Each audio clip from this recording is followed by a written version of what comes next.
जा रहा है। तो इसमें बहुत ही कोशिश है कि बेहतर किया जाए और जो लोग अभी संविदा पे जो लोग काम कर रहे हैं उनको घबराने की जरूरत नहीं है। उन लोगों की भी व्यवस्था जो है इसमें हम लोग कराने का काम कर रहे हैं। दोस्तों, आज का ये महत्वपूर्ण टॉपिक है कि बिहार में जो अभी संविदा पे जॉब होता है, ये संविदा क्या होता है। संविदा बिहार सरकार के अंडर कंस्ट्रक्शन वर्क है या कॉन्ट्रैक्ट बेस्ड जॉब है या अंडर कंस्ट्रक्शन में आती है या प्राइवेट में ये जॉब आती है। ये सभी जानकारी आपको इस वीडियो में मिलने वाले है। संविदा पर अगर आप लोग जॉब करना चाहते हैं तो इस वीडियो को लास्ट तक आप लोग देख लीजिएगा। बेल्टन हो या कोई और डिपार्टमेंट, अगर आप लोग संविदा पे कोई भी फॉर्म को अप्लाई करते हैं तो आज की इस वीडियो में सभी डाउट क्लियर हो जाएंगे कि संविदा होता क्या है, कितना सैलरी होता है और जॉब कैसे रहता है, इसमें नियम एवं शर्तें क्या है संविदा वाले का, इसके बारे में आपको सभी जानकारी मिलेंगे। तो जो भी छात्र बेल्टन में जॉब करना चाहते हैं तो आप लोग इस वीडियो को ध्यान से देख लीजिएगा कि संविदा वाले जॉब कैसे होता है, आप लोग को जॉब में कितना दिन का परमानेंट वहाँ पे एग्रीमेंट रहेगा, ये सभी जानकारी आपको इस वीडियो में मिल जाएंगे। सबसे पहले तो आप लोग समझ लीजिए कि संविदा होता क्या है। आपको बता दूं, संविदा जो है ये जॉब है, बहुत सारे डिपार्टमेंट है, आगे आपको जानकारी मिल जाएंगे कि संविदा में कितने प्रकार के जॉब आते हैं। आपको बता दूं, संविदा जो है एक सरकारी जॉब है, ठीक है। इसको हम सरकारी अभी इसलिए नहीं मानते क्योंकि इसे जो है परमानेंट नहीं किया गया है सरकार। भले ही ये 60 साल का जॉब है लेकिन इसे जो है परमानेंट नहीं किया गया है। ये संविदा वाले जो जॉब होता है ये कॉन्ट्रैक्ट बेस्ड जॉब होता है और हर एक विभाग का जो है कोई न कोई टेंडर लेकर रखा है पहले से। और बहुत सारे ऐसे डिपार्टमेंट है जो खुद अपना एग्जाम, टाइपिंग, फॉर्म सब कुछ अपना ही कराता है, ठीक है। आगे आपको जानकारी मिल जाएंगे। जैसे समझ लीजिए आजकल जैसे बिजली विभाग हो गया, ट्रेन हो गया, ये सब प्राइवेट हो गया है लेकिन इसको हम प्राइवेट नहीं बोलते हैं। क्यों नहीं बोलते हैं? क्योंकि ये सरकार के अंडर कंस्ट्रक्शन में आ जाते हैं। भले ही इसका कोई टेंडर ले लिया हो लेकिन ये जो है प्राइवेट हम बिल्कुल नहीं मानते, पूरी तरह से हम इसे प्राइवेट नहीं मान सकते, ठीक है। क्योंकि ये जो सरकार की निगरानी में और ये अंडर कंस्ट्रक्शन में आ चुके हैं। तो सरकार जो अपना भार किसी दूसरे को दे दिया है कि भैया आप संभालो और कम रकम में अपने हेल्पर कर्मचारी को वहाँ पे रखकर काम करेंगे। तो इस तरह से जो है संविदा वाले जॉब होता है, ठीक है। तो आगे समझ लीजिए कि संविदा कितने प्रकार के होते हैं, बिहार में कौन कौन सा डिपार्टमेंट संविदा पे काम करते हैं। आगे हम ज्वाइनिंग लेटर दिखाने वाले हैं। संविदा के आधार पे जो भी छात्र को ज्वाइनिंग मिलता है, जैसे अभी बेल्टन हो गया और राजस्व एवं भूमि सुधार विभाग में 10,000 पदों के लिए आवेदन ले चुका है। ये सब सभी जॉब जो है ये संविदा आधारित जॉब है। तो इसमें जो ज्वाइनिंग लेटर मिलता है उस पर नियम एवं शर्तें लिखा रहता है। आगे आप लोग पढ़ लीजिएगा तो आप लोग पूरा अच्छे से समझ जाएंगे कि सरकारी जॉब और संविदा वाले में क्या अंतर है। ये आपको पूरा डिटेल्स आगे आपको जानकारी मिल जाएंगे। वैसे आप लोग समझ लीजिए कि सरकारी जो होता है ये 60 साल का परमानेंट जॉब होता है और संविदा पे जो जॉब होता है ये भी परमानेंट 60 साल का होता है, लेकिन इसमें नियम एवं शर्तें पे रखे जाते हैं। आप लोग को अच्छे से काम करना है, क्या आपको सैलरी मिलने वाले है, इस पे जो है कुछ नियम एवं शर्तें रहता है, कुछ कंडीशन रहता है, उसी के रिगार्डिंग आप लोग को ज्वाइनिंग पे रखते हैं। लेकिन सरकारी में होता है क्या कि अपना मन मर्जी होता है कि आप सरकारी में 2 रोज 4 रोज छुट्टी भी मार लो, अपना मर्जी से कोई भी काम कर लेते हैं तो कोई भी प्रॉब्लम नहीं होता है। लेकिन संविदा पर आप लोग को पूरा नियम एवं शर्तें के साथ ही काम करना पड़ेगा। आगे इसीलिए मैं बोल रहा हूँ वीडियो में आप लोग ध्यान से बने रहिए, आपको सभी जानकारी एवं सभी डॉट क्लियर हो जाएंगे कि संविदा आधारित आपको जॉब जो मिलेंगे तो इसमें आपको क्या क्या सावधानी बरतनी है। समझ लीजिए कि संविदा के अंदर कितने प्रकार के जॉब आते हैं। सबसे पहला तो बेल्टन हो गया। बेल्टन ये संविदा आधारित जॉब है और बिहार सरकार के एक उपक्रम है, ठीक है। उसके बाद बेल्टन के डाटा एंट्री ऑपरेटर, बेल्टन से जो बहाली किए जाते हैं डाटा एंट्री ऑपरेटर, ये भी संविदा आधारित जॉब है, ठीक है। उसके बाद Urmila international data entry operator, Urmila से जो ज्वाइनिंग लेटर मिलता है बेल्टन वालों को, ये डाटा एंट्री ऑपरेटर जो होता है ये संविदा आधारित जॉब है, ठीक है। उसके बाद राजस्व एवं भूमि सुधार विभाग में जो चकबंदी का काम होता है और अभी जो अमीन का पद निकला हुआ है और कलर का कुछ पोस्ट निकला हुआ है, कानून अंगों का जो निकला हुआ है, ये सभी जो है संविदा आधारित जॉब है, ठीक है। उसके बाद बिजली विभाग हो गया। बिजली विभाग में बहुत सारे ऑपरेटर का काम आते हैं, पीएचडी ऑपरेटर का भी है, ये सब संविदा आधारित जॉब हो गया। उसके बाद कार्यपालक सहायक, बीपीएसएम से 2018 में कार्यपालक सहायक का वैकेंसी निकाले थे, ये भी संविदा आधारित जॉब है। ये अभी 4200 कैंडिडेट ज्वाइनिंग के लिए प्रतीक्षारत है। उसके बाद ग्रामीण विकास विभाग हो गया, पंचायती रोजगार विभाग हो गया, पंचायती रोजगार गारंटी सेवक जो होता है ये सब संविदा आधारित है। उसके बाद विकास मित्र हो गया, कल्याण विभाग हो गया, पंचायती राज विभाग हो गया। पंचायती राज विभाग में जैसे अभी 8,067 पे जो न्यू वैकेंसी आने वाले बेल्टन से वो बहाली होने वाली है, ये हो गया। उसके बाद समाज कल्याण विभाग हो गया। कस्तूरबा गांधी विद्यालय का नाम सुने होंगे, आंगनबाड़ी सेविका सहायिका जो होता है ये भी संविदा आधारित जॉब है, ये आप लोग ध्यान से समझ लीजिए।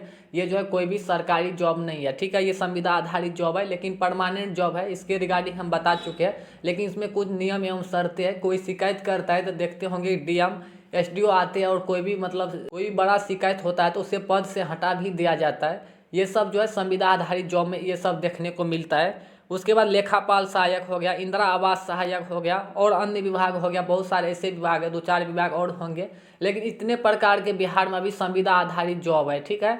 तो ये भी आपको हम जानकारी देंगे कि संविदा को परमानेंट आखिर कब करेंगे बिहार सरकार। आप लोग समझ गए होंगे कि बिहार में कितने प्रकार के संविदा आधारित जॉब है।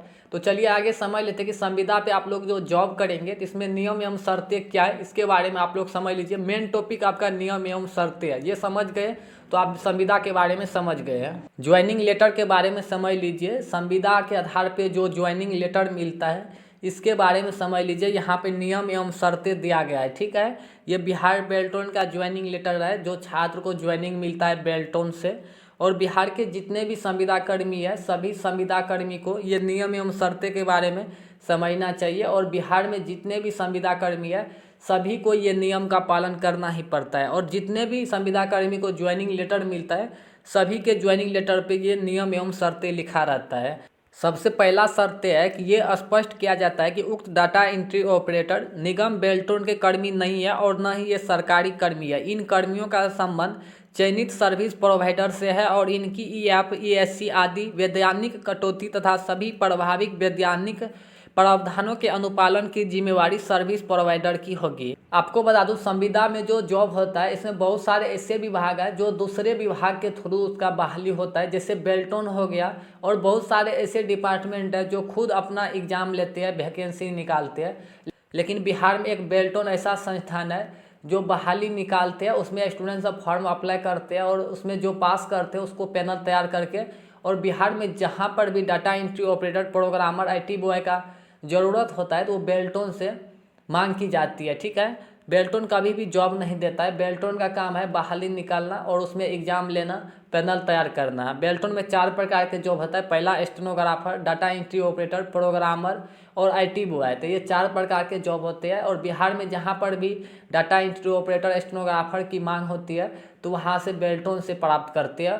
और उसमें जो सैलरी मिलता है यहाँ पर आप लोग देख लीजिएगा, सैलरी लिखा रहता है कितना सैलरी मिलता है, इसके बारे में आपको आगे समझ में आ जाएंगे। तो ये जो काम है बेल्टोन का, तो यहाँ पर देख लीजिए इसका कहना है कि सर्विस प्रोवाइडर की है, मतलब इसका जो भी अनुपालन की जिम्मेवारी होगी वो सर्विस प्रोवाइडर की है। जैसे समझ लीजिए कि आप बिहार बेल्टोन में डाटा एंट्री ऑपरेटर है और LRC डिपार्टमेंट या कोई ब्लॉक में डाटा एंट्री ऑपरेटर की मांग होती है, वो बेल्टोन से लेता है। तो आपको जो LRC डिपार्टमेंट या ब्लॉक में आपका ज्वाइनिंग हुआ है तो आपका वहाँ पे जो भी सर्विस होगा, मतलब जो भी काम करना पड़ेगा वो आपके ब्लॉक का ही जिम्मेवारी है। अब आप बेल्टोन तो दे दिए आपको ब्लॉक में, लेकिन आप ब्लॉक का जिम्मेवारी है, आपको किस तरह से काम करवाएंगे, कैसे करना है, कितना सैलरी देंगे, ये सभी काम ब्लॉक करते हैं। और सैलरी के मामले में जो है सैलरी जो विभाग के भेजता है उसके बाद आपको मिलता है, लेकिन जो काम होता है वो ब्लॉक में या LRC डिपार्टमेंट में जहाँ पर आपको भेजता है वो सभी जो है जिम्मेवारी जो होता है वो डिपार्टमेंट का होता है, ठीक है। यहाँ पे ये डिटेल मेंशन किया है, ठीक है। उसके बाद सेकेंड में यहाँ देखिए, उक्त कर्मियों के आचरण एवं कर्तव्यनिष्ठ के अनुसरण की जिम्मेवारी अधियाची कार्यालय की होगी। किसी प्रकार के दुरुस्ताचार, कर्तव्यहीनता, अक्षमता आदि की स्थिति में इन्हें किसी भी समय कार्य मुक्त किया जा सकता है। बिहार में जो संविदा पे जॉब करते हैं सबसे ज़्यादा जो डर बना रहता है वो सेकेंड नंबर में जो ये शर्त लिखा है इसके बारे में समझ लीजिए। सबसे ज़्यादा डर इसी से बना रहता है कि जैसे आपको कोई भी डिपार्टमेंट में जॉब मिल गया है, वहाँ पर अगर आप लोग सही से काम नहीं करेंगे, कोई भी शिकायत आता है या कोई भी दुराचार, वहाँ पे भ्रष्टाचार कुछ भी होता है तो आपको जो किसी भी वक्त कार से मुक्त किया जा सकता है। लेकिन सरकारी में होता क्या है कि सरकारी में तो अगर आप लोग जॉब करते हैं तो पूरा जिम्मेवारी रहता है कि सरकार ही आपको हटा सकता है। जो विभाग में आपको ज्वाइनिंग मिला है तो विभाग को आपको अगर पसंद नहीं है काम तो वो विभाग सबसे पहले तो सरकार को लेटर लिखेगा, इस डाटा एंट्री ऑपरेटर को हमको ज़रूरत नहीं है, तो वहाँ से आपको ट्रांसफ़र दूसरे जगह कर सकता है, लेकिन काम से जो कभी भी मुक्त नहीं करता है, ठीक है। कहीं न कहीं आपको ट्रांसफ़र कर देता है। लेकिन संविदा में होता क्या है कि कभी भी आप लोग को कार्य मुक्त किया जा सकता है। तो कार्य मुक्त जो करेंगे तो पुनः आपको ज्वाइनिंग मिलना काफ़ी मुश्किल है। उसके बाद थर्ड में समझ लीजिए, थर्ड में क्या लिखा हुआ है।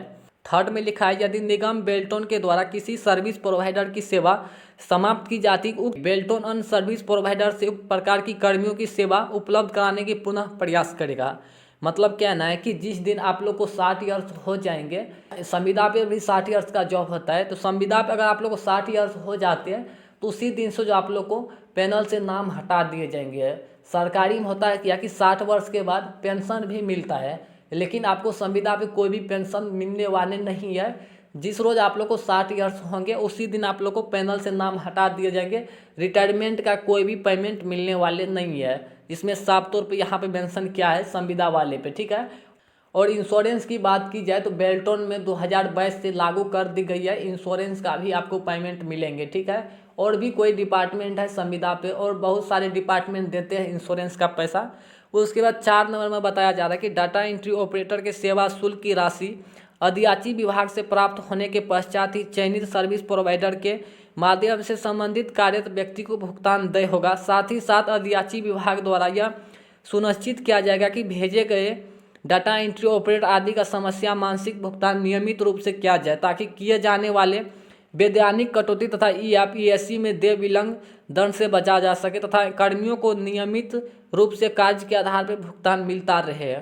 4 में बताया जा रहा है कि जैसे आप अभी LRC डिपार्टमेंट में काम कर रहे हैं, तो LRC में डिपार्टमेंट जो आप काम कर रहे हैं, तो आपको LRC डिपार्टमेंट भेजा कौन है, तो वो बेल्टोन भेजा है। तो आपका जो भी पेमेंट हुआ है वो विभाग आपको पहले बेल्टोन को भेजेंगे, बेल्टोन आपके खाते में भेजेंगे, ठीक है। और पेमेंट जो आपको रेगुलर मिलेगा, जितना दिन आप काम करेंगे उतना दिन का पेमेंट मिल जाएंगे, और इसमें कोई भी कटौती नहीं की जाती है। अगर कटौती होता है तो इस पर जो है कार्रवाई की जाएगी, यहाँ पे साफ तौर पर लिखा गया है, ठीक है।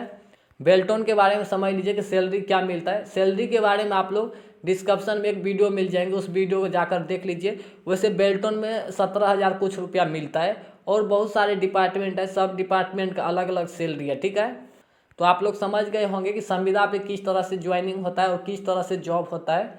तो आप लोग भी ज्वाइनिंग करना चाहते हैं, जॉब लेना चाहते हैं, तो बेल्टोन में जॉब ले सकते हैं। और बहुत सारे डिपार्टमेंट है संविदा वाले, और संविदा से रिलेटेड कोई भी क्वेश्चन है तो आप लोग हमें कमेंट करके पूछ सकते हैं। तो संविदा को जो परमानेंट करने की बात आ जाती है तो आपको 2023 में देखने को मिल सकता है। अगले चुनाव जो आ रहा है इसमें हो सकता है संविदा वाले को परमानेंट भी कर सकता है। सभी को तो नहीं कर पाएंगे, तो कुछ डिपार्टमेंट को परमानेंट कर सकता है, जैसे बेल्टोन हो गया,